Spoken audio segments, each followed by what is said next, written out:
بسم اللہ الرحمن الرحیم۔ شروع کرتا ہوں اللہ کے نام سے جو نہایت مہربان اور رحم کرنے والا ہے۔ بخت نصر بادشاہ ابتدا میں نہایت نیک بخت و صالحہ تھا۔ حضرت زکریا علیہ السلام اور یحییٰ علیہ السلام کی نہایت اطاعت کرتا تھا۔ اتفاقاً اس نے ایک عورت سے نکاح کیا جس کے ہمراہ ایک لڑکی نہایت حسینہ اور جمیلہ پہلے شوہر سے تھی۔ جب وہ لڑکی سن بلوغ کو پہنچی تو بادشاہ اس کی بہار حسن دیکھ کر فریفتہ دیوانہ ہو گیا۔ اس کی ماں کو پیغام دیا، وہ بہت خوش ہوئی مگر دل میں اندیشہ کیا کہ بادشاہ پیغمبروں کا مطیع فرمان ہے اور نکاح اللہ کے پیغمبروں کی شریعت کے خلاف ہے، وہ کیوں اس کام کی اجازت دیں گے؟ اس لیے بادشاہ سے کہا تم اس کا مہر ادا نہ کر سکو گے۔ بادشاہ نے دریافت کیا کہ کتنا مہر ہے؟ جو کچھ کہو میں دوں گا۔ عورت نے کہا اس کا مہر تمہارے دونوں پیغمبروں کا سر ہے، اگر تم یہ مہر ادا کر سکو تو لڑکی حاضر ہے ورنہ اس کا نام مت لو۔ بادشاہ نے کہا کہ یہ پیغمبر ہمارے دشمن نہیں بلکہ ہمارے خیر خواہ اور دعا گو ہیں، ان کو بے جرم قتل کرنا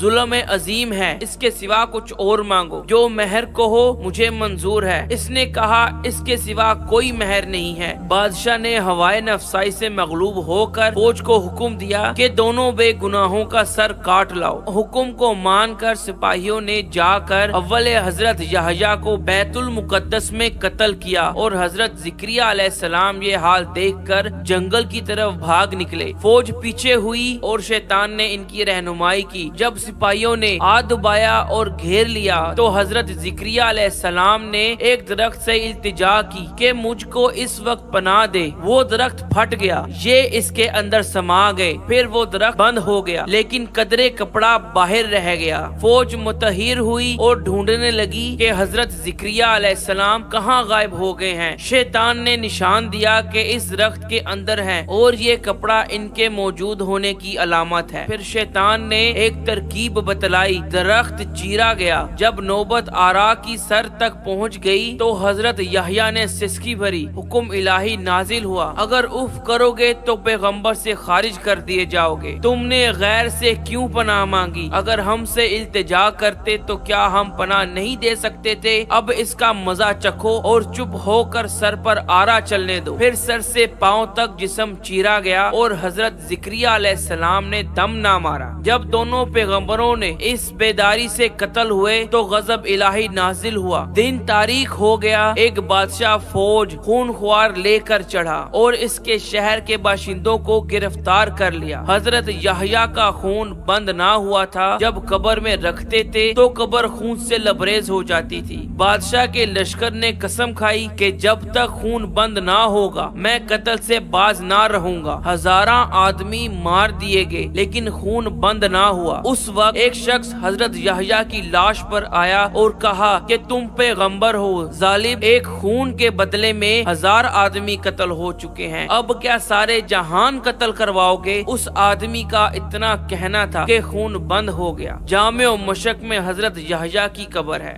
غرض اس بیان سے یہ ہے کہ اللہ کے بجائے کسی اور سے مدد نہ مانگو، کہ جب ایک نبی کو بھی اللہ تعالی نے بطور تنبیہ کے آرے سے چروا دیا تو ہماری حیثیت کیا ہے؟ چنانچہ اس لیے اس واقعے سے سبق حاصل کرتے ہوئے ہمیں چاہیے کہ نہ تو کبھی کسی پر کوئی ظلم کریں اور نہ اللہ کے سوا کسی سے مدد مانگے۔ اللہ تعالی ہم سب کو عمل کرنے کی توفیق عطا فرمائے، آمین یا رب العالمین۔ ملتا ہوں اگلی ویڈیو میں، تب تک اپنا اور میرے چینل کا ضرور خیال رکھیے گا۔ السلام علیکم۔